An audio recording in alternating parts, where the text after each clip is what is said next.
Let's actually put the countdown here.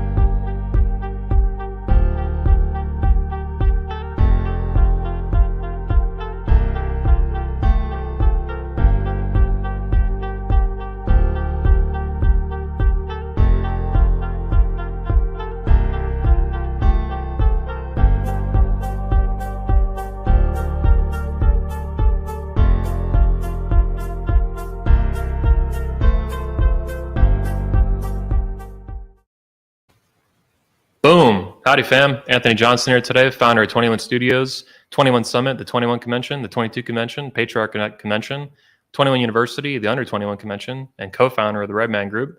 Here with a special episode of 21 Live, and right out of Orlando, Florida, live from my house. Not usually we do these in person, but today I got Ayindei up from Authentic Alphas, from Miami, Florida. He was visiting here in Orlando for a couple days. I got him on the way out. He's heading home to Miami in a few hours. Appreciate you coming by, man. Yeah, man. Thanks for having me. Yeah. I'm not sure if I should look at you or look at the camera. You can do either one. Either one. I'll yeah. do a combination of both and make sure my mic is here. So what's up, guys? Happy to be here. Have a lot of respect and appreciation for this guy. So thanks. Just here trying to learn, you know? Yep. Yeah, try to get the mic a bit closer too. I should have moved it closer for you. Yeah, I'm over here taking note of the mic because I need something like this myself. So we've talked a couple times before on the Redman Group remotely. We've had like audio issues and like all this bullshit. So finally we could talk in person about a lot of issues and get us 100% clear back and forth. So first of all, like, what's your history in the manosphere and why did you start a YouTube channel, Authentic Alphas? Link in the description, guys. Check it out and subscribe. Well, that's an interesting story. So I'll try to make it short. But I'm probably one of those guys that was always determined to kind of find a way, you know. I never was a fan of no. You know what I mean? I always had this belief in my head that like rules were for the majority, you know, no was for everyone who was willing to accept no. So I kind of always finagled my own way. And that's like in life or with women specifically? Just with everything. Okay. You know, it's like, you know, you're sitting on the bench and you want to start, you start building a better relationship with the starting players. You start finding ways to get the coach's attention so that you can get that extra attention as far as helping you improve enough. So maybe you get a shot and maybe you're not even that deserving of it, say athletic wise, but you're getting that shot because of your social relationship with the star players and maybe the coach. You know what I mean? So I was always looking for that extra angle. You know, you ask your mom for something and she says, no, we don't got money for that. Well, I'm raking leaves in the fall and I'm shoveling snow in the winter. And the next time we have this conversation, I'm going to be giving my mom money. You know what I'm saying? So not being willing to accept no, I think is what has defined me character-wise. And I think a lot of guys don't have that element to them. And they don't have to have it to the extent that I maybe feel that I need to have it. But for me, it's difficult to look at someone that I think has had better opportunities than me. Maybe they had a leg up. Maybe they came from money. Maybe they're 6 foot tall. You know, they could have had something that they kind of came in the game with, and then they're less ambitious than me. And I feel like, you know, that's ridiculous. You know what I mean? If I could do it from my starting point, then you must could. So that's kind of something I see more and more of every generation. And I had a cousin who told me in 2005, you need to get a YouTube channel. This is before I even really knew what YouTube was. That's where YouTube was founded, I think. Yeah, and I had no interest in it. Like I had no interest in social media. Like every form of social media that I've had, it had to be pushed on me by someone close to me. I got Instagram because like my best friend in New York just made me one. He's like, you don't have Instagram? I was like, I don't know what that is. I don't care what that is, you know, because I was always like a real life type of person. I can't have but so much interest in, say, like Madden. I'd rather go out and play football. I'd rather be the guy that's like rallying everybody in the neighborhood. Let's play football next Sunday. Let's go to the park, you know? So I like the real life hands-on kind of thing. Same. So that's why I was late to social media, because I felt like, why would I be at home doing that when I could like be out in the real world being social with people? It's been the same for me. Like I was a very slow adopter to like Instagram and TikTok and Twitter and all this bullshit. Like I made a Twitter like 13 years ago, but I never used Mm-hmm. it. I didn't use it for 7 years. It just sat there. I never used mine. I have one, but Yeah, I sent like one tweet and I was like, I don't like this. yeah. I get into it now because Trump kind of, the way he used it before he got banned, that really inspired me to just go off on people and issues and feminism and whatever. And even just like screenshotting it and then dumping it on the YouTube community tab, stuff like that. So for me, it's fun these days, but it's a shithole. It's a shithole of intellectual cesspool stuff. We had the barbershop. So for me, like that was Twitter. Okay. The barbershop. You're from New York, right? Yeah. So you kind of talk about those type of issues that you would take to Twitter with. Those are the type of things we would talk about in the barbershop, just men amongst men. Yeah. So I kind of felt robbed at times because when I was younger, I was always looking at the older men and thinking, oh, okay, when I'm that age, I'm going to be able to do that. I'm going to have access to that. That's going to happen. And then you kind of get older and it's gone now. And you're like, well, where are the cigar lounges? Like, where do the guys play dominoes now? You know what I mean? Where's the beautiful women that were chaste all this time? That's going to be my wife, my main chick. Now that I've been out here playing the field and enjoying myself, where's the Jackie Brown for me? That hasn't been sleeping around. Yep. So there was a lot of things that I think weren't there when I turned the age that I thought that was supposed to be waiting for me because I was watching the older guys. Yeah. You know what I mean? So I think the generations are missing so much and all we can do is kind of try to describe it to them. Yeah. Because they can't grasp it. They're like, well, we have no idea what are you talking about. Yeah. It's like, wow, this is how it used to be. It reminds me of Tate, recently our buddy Andrew Tate, we both met him and interviewed him. He's like been so popular, not only across generations and age groups, a lot of young kids. I'm reading news articles like in major headlines about, middle school kids and even elementary school kids, 8, 10 years old. And they're in school talking about Andrew Tate. And these teachers are freaking out. They're like, all right, misogyny, whatever bullshit they make up. But he reached like kids, man, inadvertently or unintentionally. But yeah, to me, they must be looking at this old generation and Tate must be like a dinosaur to them. He's old enough to be their father in some cases. I think a lot of these teachers and coaches and instructors or whatever adults are complaining about his presence, I don't think they can even relate either to whatever the magic is or whatever is the element that young people are gravitating towards. And I think it's real simple. I think what's happening is he's telling them very basic, not even ideas, just basic understandings that they're long overdue for. Yeah. That somebody should have told them that in their childhood. Yep. So I think that's why the children are gravitating towards it, because some of the kids are probably thinking to themselves, well, that makes more sense to me than the explanation that I'm getting from all these PC adults that are oblivious. Because you got to understand, kids kind of come into the world seeing things, very, very, it's very simple. Yeah. This equals this, that equals that. Why am I getting bullied?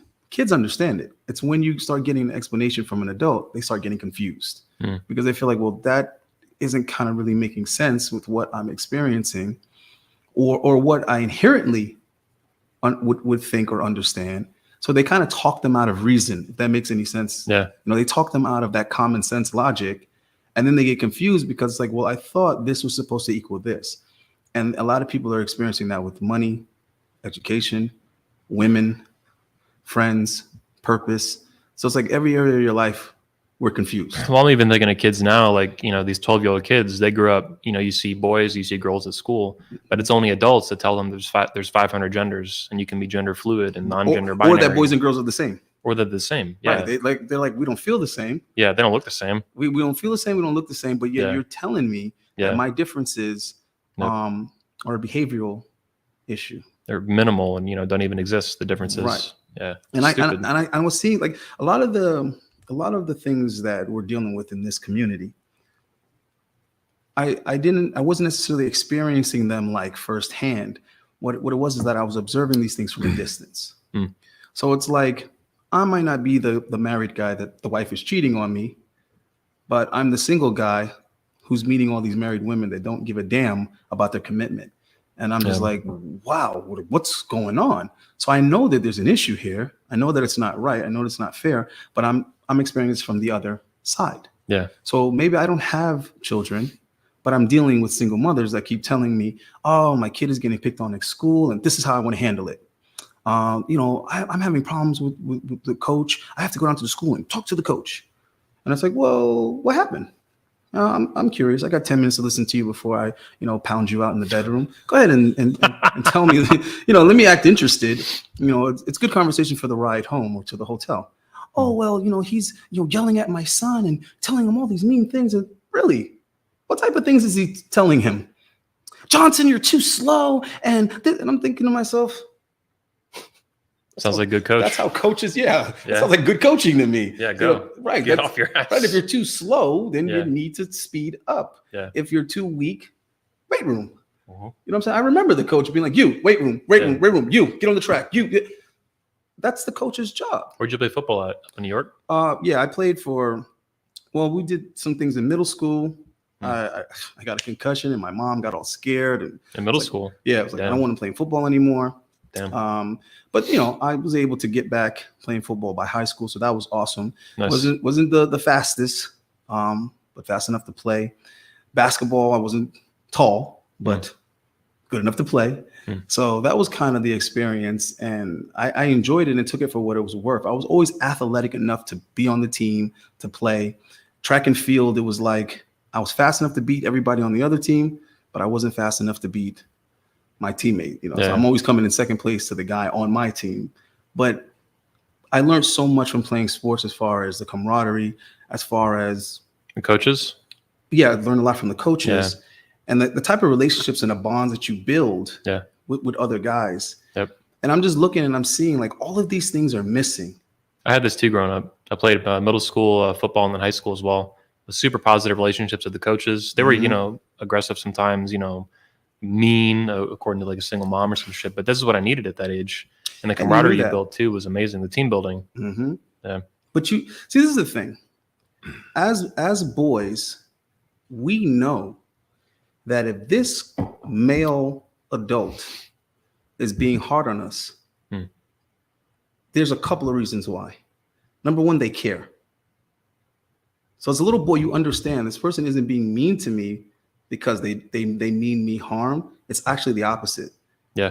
This person's putting in that effort because they care. And as a little boy, that matters to you, that you're visible. They're a father figure in a way. Right.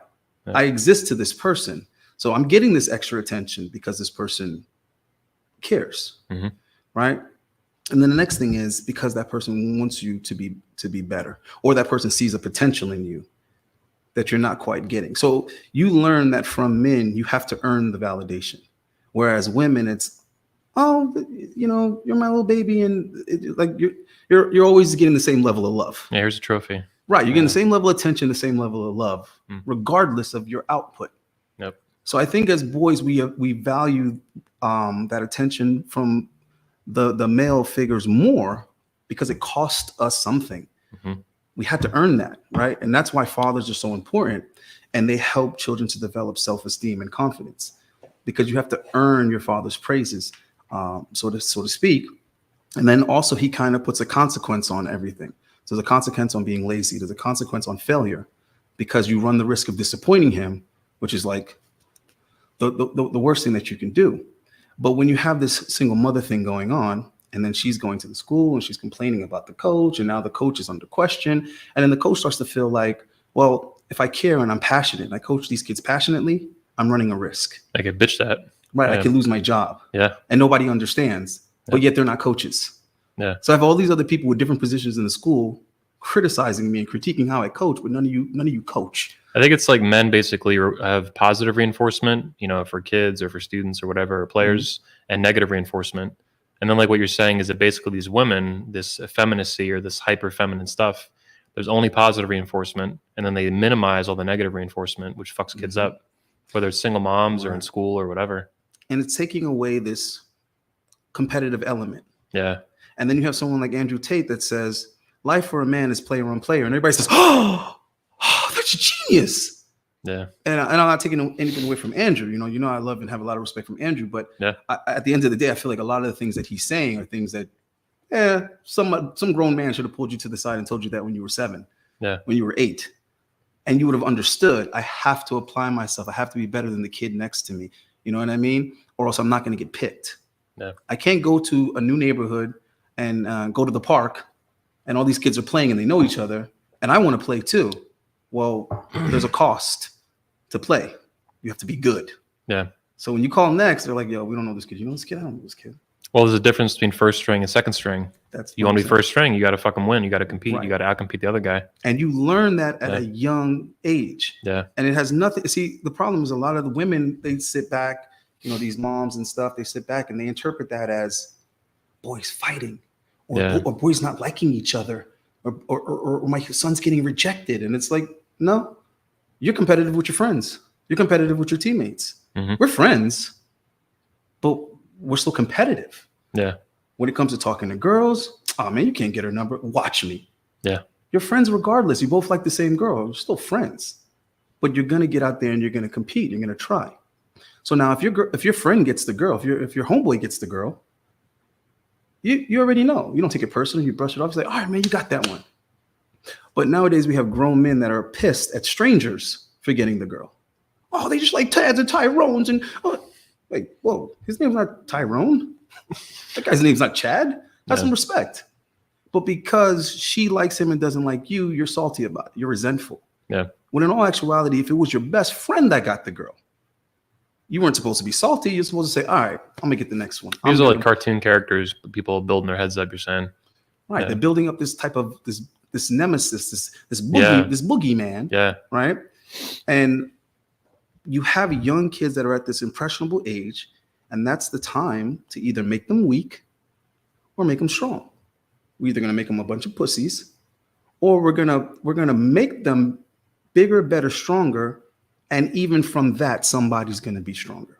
Mm-hmm. Right? So I was having a conversation, and the guy was like, his whole point of questioning, right, was basically what I think about alpha and how can guys be alpha?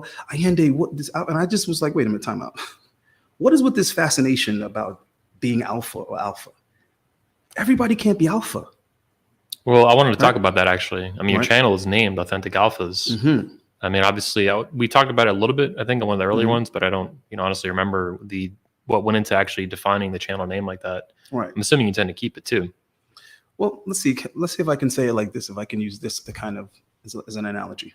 Okay. They will say to you, hey, listen, don't even participate in this competition. Don't even prep for this. Don't even compete if you don't plan on winning. If your aim and your goal isn't to win and to beat everybody, you might as well stay home, right? So you're entering into this with a winner mindset, okay? Let's say 10 guys are going to compete, whatever this is. 10 guys are getting ready for a competition, right? And let's say 8 or 9 of them come in there with a winner's mindset. That doesn't change how many winners there's going to be.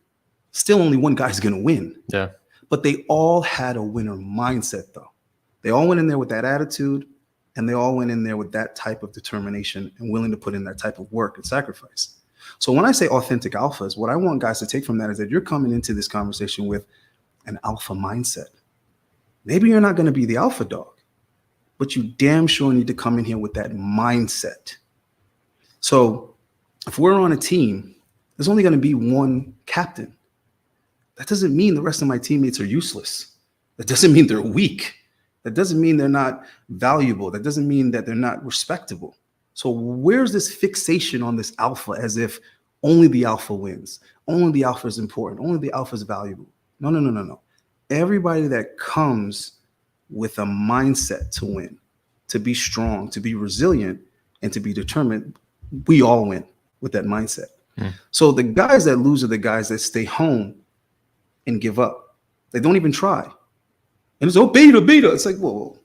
You're running around calling everybody beta. So let's pause on this because I saw a YouTube video just a couple days ago. Some guy, it was from a video on your channel, and I think you're intentionally posting like failed cold approaches or something like that. Exactly. Yeah. Posting your L's. And this guy was trying to roast you and attack you, some YouTuber. I don't think he was that big, just some guy. Mm-hmm. And just looking at the guy, I could tell him, like, all right, man, when have you gone out and approached any women at all? Well, he has to leave the country to get a girl. He has to leave the country to get an angle. Right. If that even, it just won't even do that. Just stay home. I mean, literally won't leave the house, live them with their mama or whatever. So that just comes to mind, these guys who bitch and bitch and bitch, and they'll, attack anybody that says you can get game, you can be better with women, you should go out, you should talk to women. They try to make it this endless black hole of it'll never work, and it's like, man, you're fucking crazy. What they are is people. I like to accuse them of being afraid of mirrors. Of mirrors? They're afraid of their own reflection. Yeah. Because they don't want someone to take away their luxury of saying you can't win. This can't be done. Yeah. Right? The women are unrealistic is the problem. Right? The system is unfair. The system is rigged. And it's too hard to do this, it's too hard to do that. So the argument now that I'm trying to dispel is that short guys shouldn't bother to try and date. If you're short, it's no point in dating. Well, I'm going to tell you how that's ridiculous on face value. If dating for short guys was futile, short guys would cease to exist. Yeah, good point. Because there'd be no short dads. Yep. So that's how ridiculous that argument is. It's a ridiculous argument. And then when you look at the percentage of the population that's considered to have a great face, that's a small population. So you're trying to tell me those are the only guys getting laid? Yeah. The guys that have amazingly good-looking faces? And then it's like, oh, well, these women only want tall guys.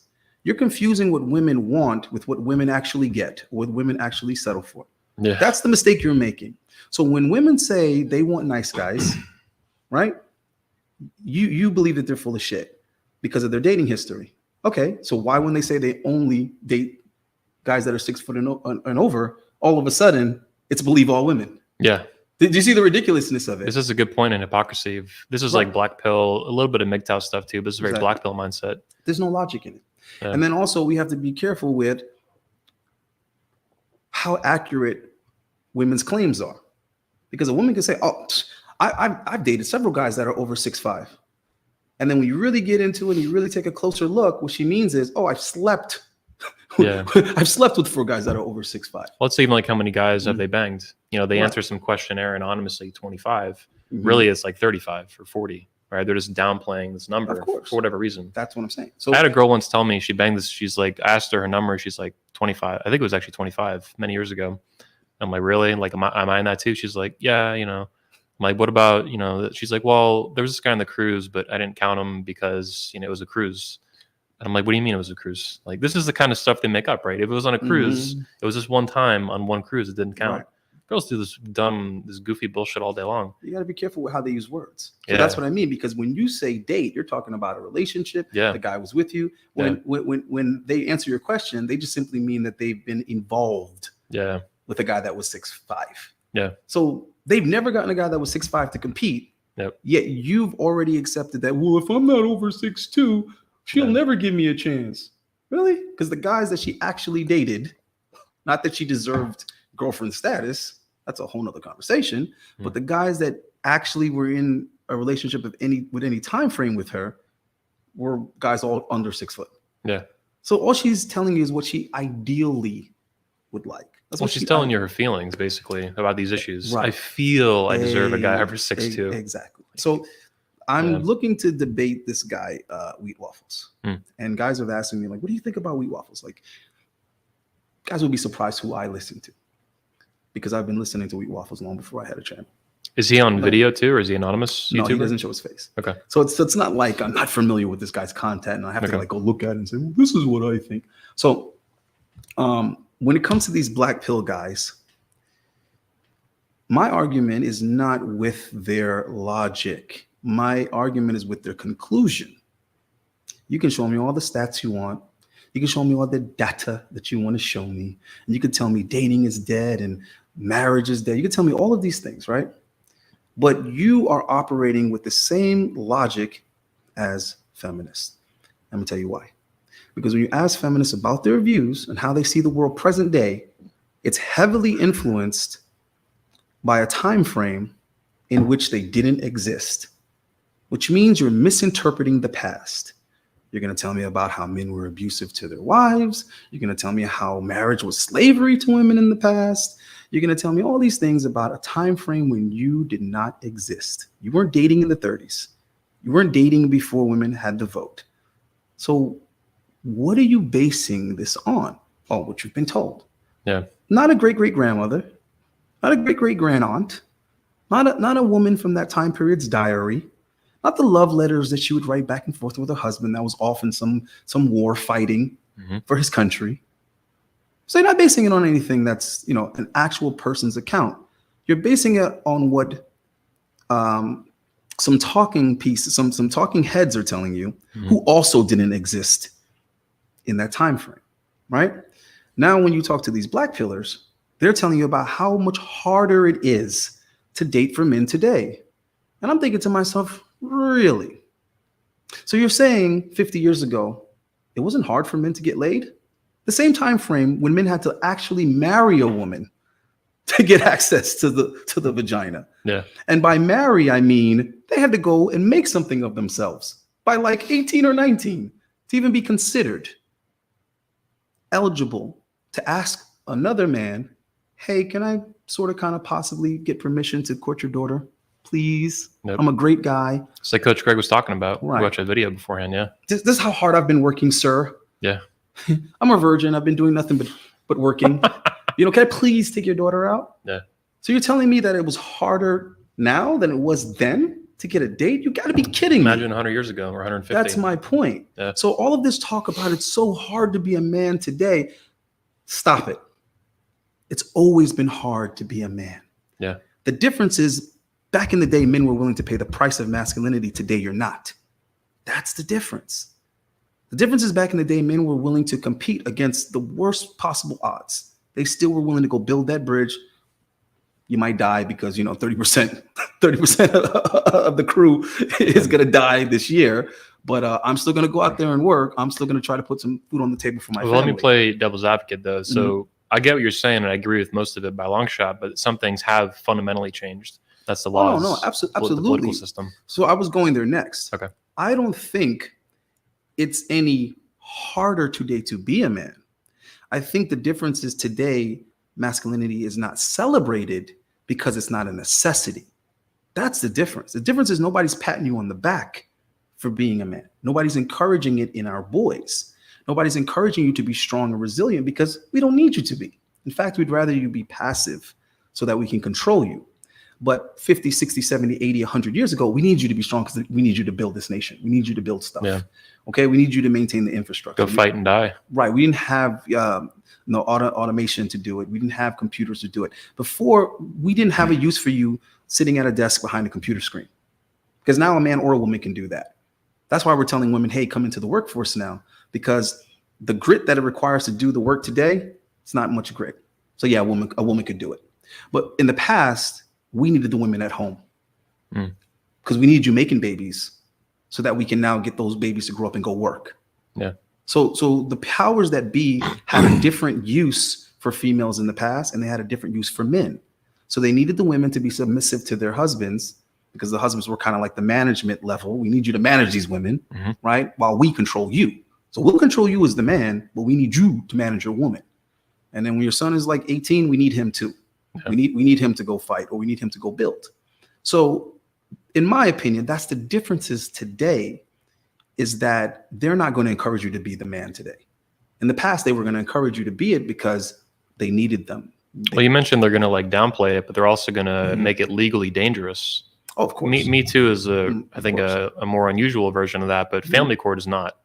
And anything to do with fatherhood and family court and marriage and divorce, I mean, you get fucked like hard. Of course. But I mean, and that's since about, I think, no-fault divorces from the early 80s. So that's a recent change over the past 40 years.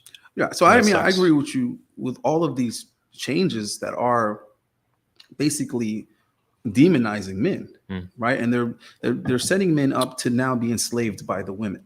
Yeah. All right. So we'll give the women that ability, and we're not informing the men until it's too late. Yep. So that's why, of course, your type of content is not going to be welcome, because we don't want anybody giving young guys a heads up. We don't want anybody telling young guys, hey, if you get a girl pregnant, or she accuses you of getting her pregnant, you can just put your name on the birth certificate and that's your kid. Paternity fraud, yeah. Yeah, the guy, every time I tell a young guy that, you know what they say? Oh, well, I'll just get a test and prove that the kid's not mine. Don't work like that. Oh, that's illegal. You need her permission to have that done. And we have a guy, Carnell Smith, on our channel. He spoke last year. He's speaking this year too. He's from Georgia, and he's famous for this stuff because he got laws changed in 10 states because he went to court in Georgia. He was a victim of paternity fraud for 10 years, even though he remarried and had new kids with a new chick. He got 2 DNA tests that were admissible in court, proving that he was not the father of this kid that he'd been paying child support on, and he still got fucked. Even though he could prove he wasn't. They're like, no, we don't care. Exactly. It's in the best interest of the child. You keep paying. It ain't his kid. Right. So then he says, if the genes don't fit, you must acquit. That's like this whole little thing for it. So many young guys don't know the system is set up like that. Yeah, it's crazy. But if they did, they take a lot more precaution. Yeah. And I hear so much talk, in the manosphere about, women are terrible people and women are dangerous and women are gold diggers and all these type of things. And I'm just sitting here thinking to myself, as a guy that's been in the field so much, I feel like there's a lot more valuable information and warnings that we can be giving guys. Mm-hmm. And we could be talking more about accountability than, victimization. Like I don't want to tell guys that they're victims. Yeah. I want to tell guys, hey, look out for these things. Be cautious. I want to tell guys, hey, listen, when you're out there partying and having a good time and you're meeting girls and they've been drinking and you're thinking, oh man, I could take this girl home. Stop and think for a second. It'd make a great story to tell the guys, but let's talk about the level of risk that you're running here. Yeah. What risk? What are you talking about? Oh, what am I talking about? Well, suppose somebody else put something in this girl's drink. Yeah, she likes you, but some guy that she didn't like so much bought her 2 drinks and he put something in one of them. So she goes home with you by choice. That guy wasted some good drugs, but now she goes home with you. Something happens. They do a toxicology test. They find something in her system. Yeah. Who's she with? This stunningly handsome young man. Huh. Did you buy her a drink? I bought her 1 drink. Oh, well, put your hands behind your back and put these bracelets on. Wait, what bracelets? I don't wear jewelry. No, you're coming with us. Yeah. For what? Oh, you put this date rape drug in her drink. No, I absolutely did not. Oh, but she left with you. You bought her a drink. We found this in her system. Yeah. 1 + 1 = 2. But if you had given the Ayindei answer, which is, listen, I'm having a great time with you. You're wonderful. You're beautiful. I really want to go home with you. But you know what? You've been drinking. I've been drinking. I don't want to forget anything. Why don't we exchange contacts and we'll go out another time, just me and you. I want the night to be mine. When you're getting dressed and you're putting on your makeup, I want you to be getting ready for me. Yeah. Oh my God, what are you talking about? No, you look amazing. But you came here to party. So have a good time. And if you really are interested in me, you remember me when you sober up, we'll do this another time. Now you have text messages. Now you have all kind of receipts. You're creating some type of safety for yourself. You're using delayed gratification for risk management. Exactly. Yeah. And if you're that guy, or at least you're operating like you're that guy, at least you have the mindset of that guy, you will be able to do that. You'll be able to risk it. Because chances are she won't call you. She won't answer your message. You'll never see her again. That's a chance you got to be willing to take. Yep. Because I'd rather take that chance than take the chance of me being in jail because I hooked up with a stranger. And when the police are pulling us over, I'm like, hey, man, look sober. Get your seatbelt on. Tighten up. When the police come over to the car and they ask for the license and they ask for her ID, and it turns out she's only 20. Now I'm like, yeah. Officer, I thought she was at least 21. I met her in the club. The officer's like, you want to step out of the car? Nope. At that moment, he fucked up. There's a wide variety of this kind of shit that can happen. It's like all kinds of false accusations, paternity fraud. What I'm saying. And if anything happens, guess what? The woman is going to put the onus on you. You just met her. She has no loyalty to you. She doesn't give 2 shits. Yep. Before she has to face everyone and admit that she's a slut, she's going to say, well, I didn't want anything to happen. That wasn't my intention. And then people are going to say, well, then why did something happen? And she's going to blame it on the alcohol like Jamie Foxx. And when she blames it on the alcohol, they're going to say, so you were drunk and he took advantage of you. They're going to fill in the blanks for her, guys. Yeah. They're going to finish the sentence for her. So she didn't say you assaulted her. They said it, and she didn't deny it. She was like, well, because I don't want my parents to know that I'm out here just sleeping with random strangers and drinking at 20. So, all right, put it on this guy I just met. And now your future is ruined. So I just want guys to be a little bit more, what's the word? Responsible. Yeah. If you know something is dangerous, then it's on you to be responsible. Motorcycles are dangerous. If you fall off a motorcycle, are you going to blame the bike? So you can't blame women when we know that they're dangerous. Something that came to mind too, and you mentioned guys as bitching about women, how terrible they are, all this kind of stuff. That's been around the manosphere for a long time. Mm-hmm. Women today certainly, I think, have changed. They're not their grandmas. Of course not. And we're not our grandfathers, so things have changed. But one thing that came to mind is, and specifically to the manosphere, these guys will say this stuff all day long, but most of them, not all Jesse Lee would say, right? Not all, but most. They will not only say nothing about manosphere frauds and these fakes, they will get angry when anyone does. It's like everybody's legit, nobody's a fraud, everybody's in it, for the mission and the purpose and the message and all the red pill and all this shit. And it's like, but women are all liars and frauds and con artists, and they're gonna fuck you over as soon as they can. It's like, man, do you think these dudes are all just angels? These fakes, like Condom and Sharp, someone I like to pick on a lot, just as a punching bag. But there's also Jack Murphy. There's Jesse Lee Peterson, who's a predator out in California. There's a lot of nasty stuff in the manosphere, and that's not new. If anything, it's gotten worse, I think, the past couple of years. Well, see, for me, I think I have a very... But it's the contrast between that is what I'm saying. It's like women are all frauds, and they're all predators. And these guys, right. They're all angels. And I mean, that's the part about a lot of guys' messages that I didn't necessarily like. But at the same time, I'm kind of very comfortable using my own discernment. Like, I'm comfortable with kind of listening to someone and saying, you know what, I like 80% of this. I agree with like 80% of this. And without letting the 20% that I don't agree with really be a big deal with me, I kind of omit it from my mind. So the problem is a lot of these guys, they take it all, right? They take all 100% of it. And then it becomes a problem, because then it becomes almost like a cult-like type of relationship. Called the personality. Right. And they're not really taking the useful elements of this person and applying it to themselves. They're just taking all of it and just listening to it, and that's it. They have no filter.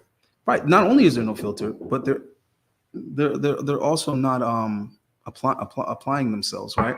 They're not saying, well, hey, what do I plan to do with this information? Because all of this girls or bad type stuff, what are we doing with this information is the question. You see what I mean? Are we just getting upset with women, or are we somehow using this to better ourselves? Is what I think is missing from the manosphere. Whereas YouTube or whatever is full of information that men can use to improve themselves. I mean, you can figure out how to build an engine on YouTube. You can figure out almost anything. Is that your buddy? I have no idea. We got to pause, guys. Hang on. It's got to be your buddy. Oh, fuck. Hang on, guys. That's not somebody's buddies. Yeah, I guess it's going on. Let's wait. Do you think? Yeah. Sorry, guys. Sounds like it's a roofer. Yeah, it's fine. Yeah, it's fine. Yeah, it's fine. Okay, yeah. So if you can find a van and put it outside. I will. Thank you. You need a do not disturb sign. Yeah. I thought it was your buddy, like it was raining or something. Nah, he wouldn't have did that. That's why I was a little surprised. I was like, he wouldn't have did that. He would have just, he would have shot me a message. Sorry, guys. Yeah, roof bullshit. They fixed it. They repaired the roof, like rebuilt half of it recently. Yeah, but I mean, definitely, obviously, there are going to be some people who, they have some nefarious intentions or whatever. Yeah. And for me, it was interesting because obviously I kind of was viewing and watching this type of content. And that's like a realistic view on the manosphere, though. You got content creators, you got money involved. Some people are going to be legit. Some people are going to be fake. You got people in between. That's everything. I mean, that's the same thing like in the fitness industry. Yeah, I'm sure. You got people that really want to help people, and then you got people that are like, okay, how many people can I sell the same diet? You know what I'm saying? How many people can I trick into hiring me as an online coach, and they'll be working with my assistant and they don't even know it? Yeah. That's who's emailing them or whatever. So guys, anytime there's money involved, there's going to be corruption. That's just life. That seems to be missing though from the manosphere. Like these guys really don't want to hear it. It's like the minute, just me, I do it all the time, obviously. So I see a higher volume of this kind of stuff, but it's like, if I go after anybody for any reason, no matter what evidence is available, there's always this aggressive cult-like pushback. And that can vary per individual depending on how close or how tight the attachment is from the following to the guy. But it's just, it's bizarre to see. They'll tell you all day long, women are frauds and they're predators and this and they're vampires and shit. And then these dudes are just innocent angels. They're here to help us no matter what. I mean, I get a little of both though, because I get a lot of guys that are like a guy messaged me the other day and was just like, he was like, I guess Ayindei only exposes content creators that he doesn't like. No, scammers that he doesn't like, because other scammers, he supports them. And I just was like, listen, grab a dictionary, look up the definition of support, and then tell me what content creator I'm doing that for. Because the last time I checked, I'm not supporting anyone. Here's a good example though. Like, I love Andrew Tate. I think he's legit as fuck. People for years have bitched at me to get away from Tate. Feminists, tradcons, all kinds of, across the political spectrum or whatever, people have told me, get away from him. He's evil, he's toxic, all the misogyny. I'm like, nah, Tate's fucking awesome. Fuck all of you. Yeah. But have you gotten this too? Like, this people are like, oh, Tate's a fraud. You're stupid for supporting him. I haven't been getting that lately. Okay. And I'm starting to covering Tate a lot more frequently, really, because he kind of told me to. So he kind of was like, yo, go ahead. So I was like, all right, I guess I should be responding to your stuff. Because usually I don't respond to anything that's happening, anything that's current. But the more I try to like learn the algorithm and kind of study, like, why isn't my channel growing faster? Why are my views going down? Like, what's going on? And then it's like, you know what? You're not talking about what is trending. You're not talking about what YouTube wants to put in front of people because it's already proven subject matter. So it's like, well, if everybody's talking about Tate right now, part of me feels like that's what I don't need to talk about, because everyone else is talking about Tate. So I say to myself, okay, Ayindei, you're not a, left, right, up, down, black, white kind of guy. You're a middle gray area type of person. So figure out what's the compromise you can make to kind of like get the best of both. So I had to kind of stop and think, all right, how can I incorporate Tate without feeling like I'm in some type of echo chamber? So what I decided to do was start interviewing women and allowing them to give feedback and respond to a particular Tate clip. So what I'm doing is I'm selecting a clip and saying, watch this, and let's get your natural organic response to this. I don't want you to talk about Tate, in general. I don't want you to, you know what I'm saying? Let's not do too much. Let's just focus on this one particular thing that he said. And then how do you feel about it? Do you agree with him or disagree with him? Was it offensive or not offensive? And just kind of simplify it like that. And I'm meeting girls who have never heard of Andrew Tate, which I think is awesome. And then I'm meeting girls who also have heard of him, but they've only heard negative things. Yeah. But these are like street interviews? I think I've seen you do a couple of those in the past. I've been doing it mostly like over StreamYard. Oh, okay, online. Right. So I'm reaching out to girls like over social media. But I will, make some time to actually try to get some people like out in the streets and stuff also. I think that'd be powerful, man. Street interviews, especially in Miami. But the idea is I'm not trying to influence or alter their view in any way. It's not about my opinion, because we all know I don't really disagree with Tate on anything in particular. But I want to kind of just hear what they have to say and just create the opportunity for them to kind of be non-biased about it. Because a lot of the girls tell me, oh, I've heard of him and I've heard all these negative things. It's like, whoa, but have you ever watched a Tate interview? No, I haven't. It's like, well, you know what I mean? Let's listen to a clip in its full context. Yeah. Right? Not 50 seconds of the most offensive part of that clip, maybe, right?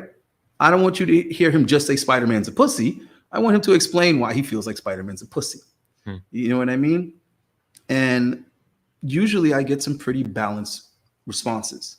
And I just felt like that's a cool, fun, interesting way to kind of talk about Tate, because it's like, why did he get banned? Oh, well, he's offensive, he's a misogynist. So that's one of the questions that it's like, all right, well, I want to ask women, do they think that Andrew Tate is a misogynist? Because every time I've been around him and women at the same time, he's charmed the hell out of these women while still saying exactly what he thinks and believes in. Yeah. And he's gotten these women to actually agree, but they like him overall. And this is what people, this is what guys think, because the guys are familiar with Tate. So the guys think, yeah, but that's because he's tall, and that's because he's handsome, and that's because he's rich. And let me stop you right there. Because the women will often go out of their way to say, he's not my type, looks wise. A lot of these women, they don't find him attractive as, just being tall and light skinned guy. No.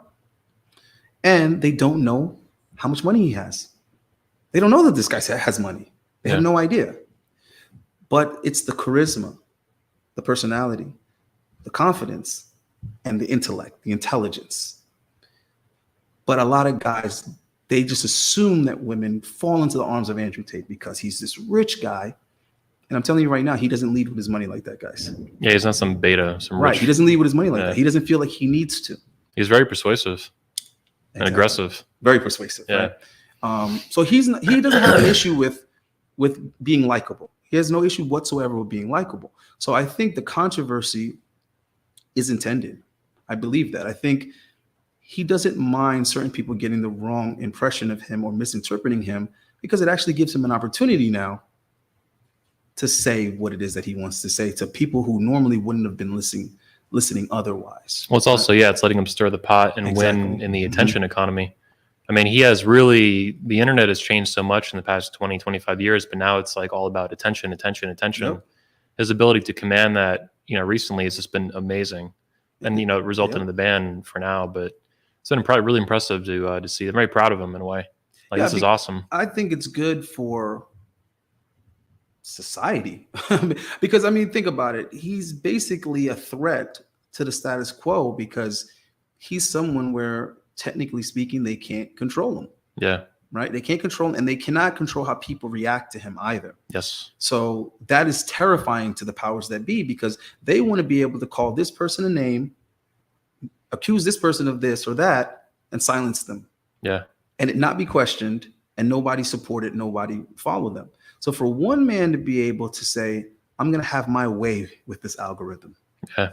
I'm going to make the algorithm my bitch. Yep. All right.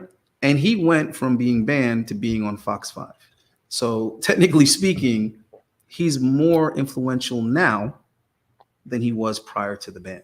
I mean, he got billionaires to react to him is what he did. Multiple. So that was genius. I think that was genius what he did. And at this point, they really can't win because first of all, they can't remove him now because other people are putting out his content. Yeah. That's number one. Number two, Tate has been so vocal that trying to scrub the internet of the things that he said is going to be almost impossible because he's been saying things for so long. And he's been so accommodating to anyone who would like to interview him. He hasn't been the type of person that won't have the conversation. So the conversations exist in abundance. So good luck trying to get rid of them. And then every time he's in front of a microphone, he says something memorable. Yeah. Every single time. He says something memorable without it even being the same thing. Usually when someone is polarizing, it's usually for saying the same damn thing. And maybe they go other places and say basically the same thing. It's like a shtick, they call it. Yeah. Right. Like punish bad behavior. It's like, okay, well, how many times are you going to say that? And politics is common too. I go to the CPAC events and I was very disappointed that it's like the manosphere of the fitness industry. It's like mostly frauds. There's some legit people that really care about these different issues and conservative politics or freedom or whatever. Ian Smith, one of our speakers, is a guy who's an example of that, legit. But most of them at these events, all these interviewers and reporters and shit, and even a lot of the elected officials are just like, they're typical slimy politicians. They just happen to be red or Republican or they support Trump for now. And it's sick. And disappointing. They can't be trusted because what's the motive? Yep. What's the agenda? So even your convention that's coming up, in my head, I'm just thinking, okay, what can I bring that's valuable yet unique? Yeah. Right. Because there's going to be guys there who obviously have a vested interest in men in general these days, or manhood in general. And I think that's what we have to kind of look for and be able to differentiate the guys that are kind of coming in with this, this monetary agenda. How do I monetize this? Yeah. As opposed to the guys that are coming in that truly have an issue with what's going on with masculinity today. Like it's irking them. Yeah. You know what I mean? Like I tried to take my girl to Disney and I wasn't even saying anything, but she could tell.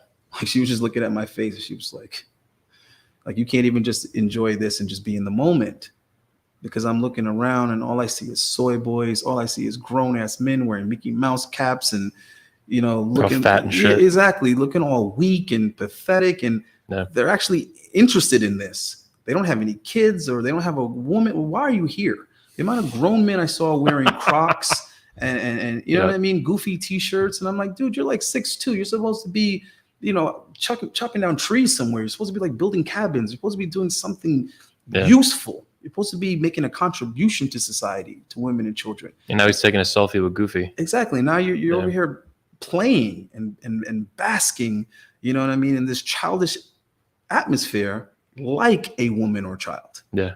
And it was like I was seeing two, you know, polar opposites. I was seeing these type of weak men that I can tell, like, you grew up with your mom or your auntie, and she just kind of like let you sit at home and play with toys and like watch Star Wars over and over and over again. Like, she just let you kind of just be a big kid for the rest of your life. Mom's boy. Right. Like the other kids didn't like you. They didn't let you play with them. You were getting bullied. So her solution was to distance you from children that might bully you. So you were overly sheltered, right? And you grew up taking Game of Thrones a little too seriously. You grew up liking The Hobbit a little too much, where you didn't like actually go out and live real life. Yep. So it's like I was seeing that extreme over and over again, but then I was seeing the other extreme. I went to work hard like a man. I built something. I'm a provider. I'm a father. I'm a husband. And I'm here with this stone cold face holding this baby while my other kid is here playing. You see what I mean? And my wife is over there, you know, waiting in line for that. And I'm finally getting some quality time with my kids. I can enjoy Disney because I've been, you know, working so hard to be able to provide this experience for my children. And I felt like I was seeing less of that than these grown man babies. And it was pissing me off. It was irritating the hell out of me. Yeah. Because I was once that little kid that was so happy, you know what I mean, that I could be at Disney. You know what I mean? With my cousins, with my uncle, with my grandpa. And I knew that this is special and limited because these men are always working. Yeah. You know what I mean? They're always working. And they promised that we were going to go to Disney, and now we're here. Who knows how long it's going to be before we could do this again, right? And even for me to be able to spend time with my nieces and nephews and do something like that, it's very, very special to me, right? How hard do we have to work to be able to do that as men?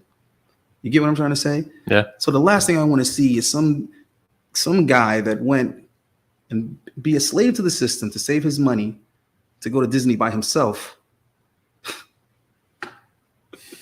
and go on all the rides because he doesn't have any friends and he can't get a girlfriend and he doesn't have any kids. I imagine the Star Wars thing is probably the worst. You went to Hollywood Studios, they call it? I went to all of them. I bought all the access passes so we could go to all the parks, spend the whole day. And I enjoyed, you know, going on the rides I wanted to go on, the things that I want to do. I'm not big on roller coasters, but I really was just out there people watching. Yeah. And I was trying to wrap my head around how I'm going to go at this debate. You mentioned 21 Convention, obviously, a few minutes ago. I want to talk about that a little bit. Definitely. So it's your first time speaking this year. It's coming up in about 38 days, a little bit over a month. October 14th, 17th, 2022. Get your tickets now, 21studios.com.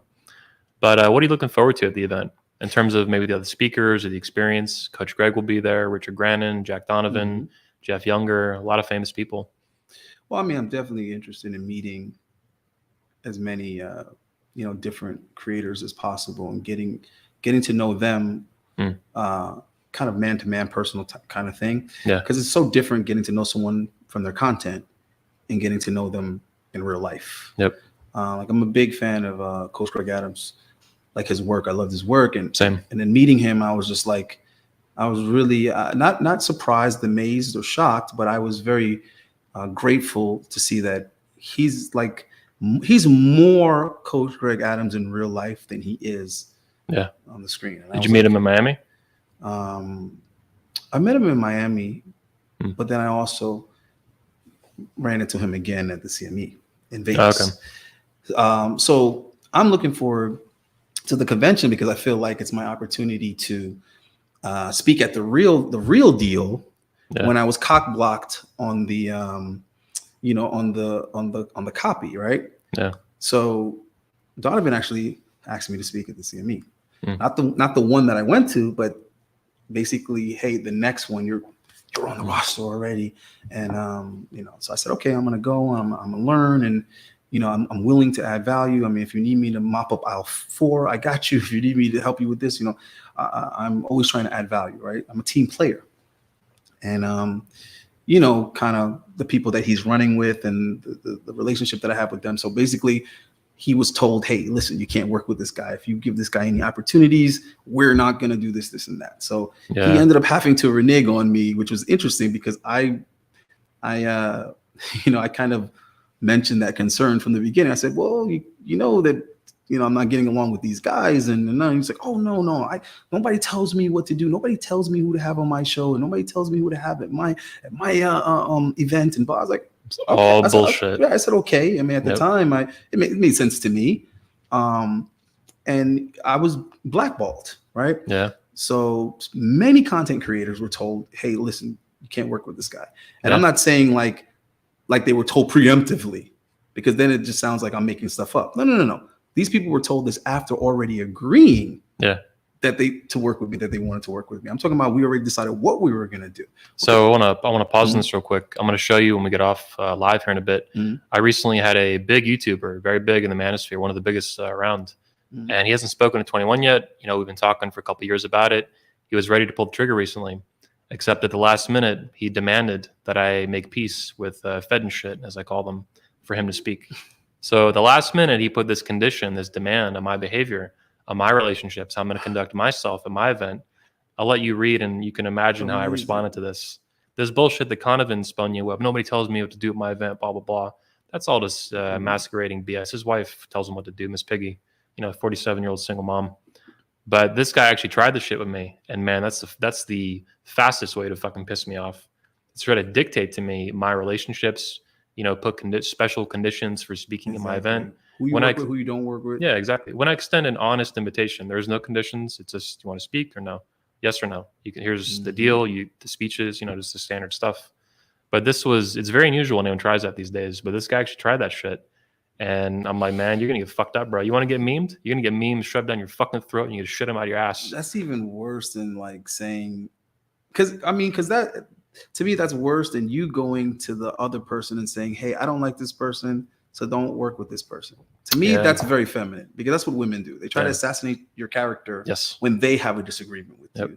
And they're willing to lie about you. They're willing to say whatever happened, or they're willing to just simply say, if you talk to this person, then you don't talk to me anymore. Yeah. Right. And that's exactly. Oh, no, you didn't. Yeah. Like that kind of shit. Me, that's the exact same thing. Yeah. Because you could have simply just said, because in my mind, and I could be wrong, guys. I could be wrong. Right. But me personally, I would never, that would never even cross my mind. Because my logic would be, I respect this person as a man. Yeah. So they decide who they do and don't work with. And if they come to me and they say, hey, listen, I know you're having problems with so-and-so, so I'm not going to work with them. Out of respect for you, I'm not going to collaborate with this person that you have a problem with. But that's that person's decision, is my point. Yeah. As a man, they could very well say that, because they don't want to offend you. They don't want there to be any misunderstanding. You respect their autonomy, and you expect it in return. Right, exactly. Yeah. But to be the one to tell them, hey, you don't work with this person, and you don't know. To me, that's it's puppet master shit too. I think it's feminine. Yeah. I don't think it's a power play. I don't think that's a power play. Because are you acquiring power by doing that? No, you're just being grudgeful and bitter. Yeah. And feminine. You're being bitchy. Yeah. So you're being like what a girl would be, because a girl is looking for the what's the word? She's looking for, like, I don't know how to describe the element that she's looking for, but she's like, if I don't like that person, you can't like that person. It's like, yeah. If it's business, you should be letting that man choose what's best for his business. But to penalize him, what that means is that you and that man don't even have any type of real mutual respect. Or like for each other. What it means is that you're simply leveraging what you could do for that person over their head. Yes. That's what that means. You're like, I owe them something. Right. You're not trying to help them because you want to see their business flourish. Yeah. You're not trying to help them because you feel like, hey, I owe you one, and we're doing things for each other.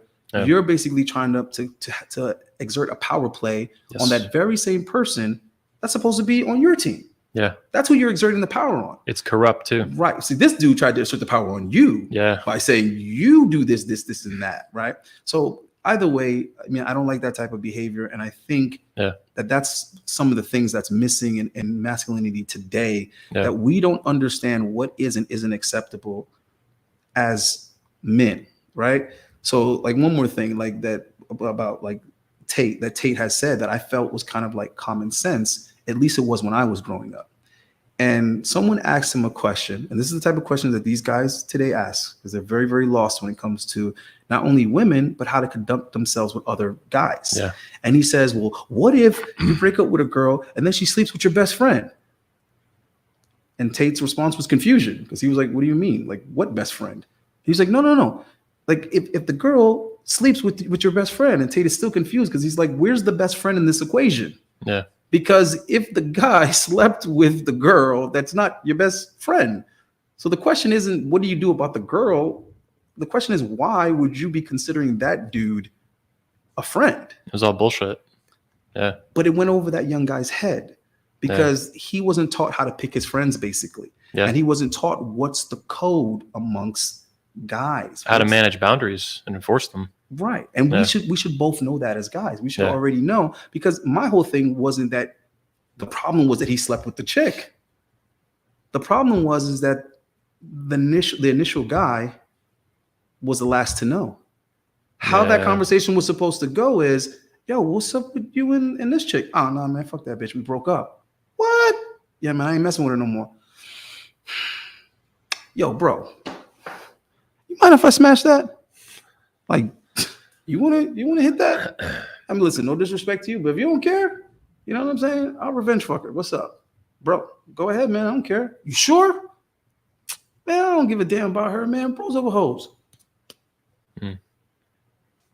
That's how that conversation should have went, if at all. You see what I'm saying? If at all. Because if this guy's finding out in that way, that means your boy is keeping something from you. Yeah. So therefore, he's not your friend. But he's quick to keep something from you with her. It should be the other way around. Your friend should be keeping your secrets for you, not keeping secrets from you. Yeah. So I feel like even though we have content creators and they're supposed to know it all, right? They're supposed to know everything about this type of stuff. They can't be wrong, right? Because they have a microphone and they have 100,000 subscribers. They can't possibly be wrong. Because they have headphones, they can't be wrong. Exactly. Yeah. So, and I think a lot of these young guys, they just don't know how to tell the real from bullshit. Yeah. Right. And I guess that kind of puts a little bit of responsibility on us. But at the end of the day, do we have to tell the truth? It's a choice. Yeah. And it's an integrity. It's a question of integrity, character. Yep. And that's what I think are one of the things we need to be talking about a little bit more. And let's take the focus off of the character of women a little bit and put it more on us, because I feel like we should be the ones that have the influence over the women. When I'm training someone in the gym, I'm trying to teach this person how to have influence over the weight, not the weight have influence over them. I want them to manipulate the weight. I don't want the weight to manipulate them. I want them to adjust and move the weight how they see fit, not them have to adjust to the existence of the weight. Mm-hmm. So I feel like when we're giving women this much power, we're basically saying that they dictate to us. They're the arbiters of us. They change us. They make us adjust. And they're making certain guys give up. Mm. And I don't want to see society, women, the internet, whatever. I don't want to see anybody, I don't want to see anything make men give up on themselves. Because if you say to me, oh, I'm black pill, and you know, if you're not a 6 foot Chad, then there's no point. Yeah, it's stupid. Well, is that what you wanted? Is that what you wanted? No, you wanted a girlfriend. You wanted to get married one day. You wanted to have a family. And then they're going to say to me, oh, but Ayindei, you know you can't because of this law and divorce court and all these other type of things. I said, whoa. Yeah. That just sounds like things to be aware of to me. That sounds like hurdles. That sounds like things to take precaution. Yeah. It doesn't sound like you give up on what you want in life because of the barriers that are put up. I see it all the time, this comment, though, what you're saying. It's the most ridiculous comment. One of the most I see on YouTube on my channel is, you know, I'm not doing anything. I'm not getting married. I'm not building a family until the laws change. It's like, dude, you're 35. The laws aren't going to change. They're going to take 10, 20, 30, 40, 50 years to change. What the fuck are you talking about? You're going to build a family when you're 85? This is it's really overtly delusional. And they're not going to change anything. Yeah. The laws aren't going to, I mean, the laws might change, yes, granted, but it's not going to change what is still required of you to get the cooperation that you want. So they could change the rules, but is it going to change women? Is it going to change how they think, how they act, how they behave? That's a good point, because there's other fundamentals at play that they're not even accounting for. The laws being bad are one fundamental, but women are another fundamental. Female nature is another one that has never changed. All this stuff. It's never changed. And I try to tell guys that all the time. Women are the same. Yeah. Women have always been the same.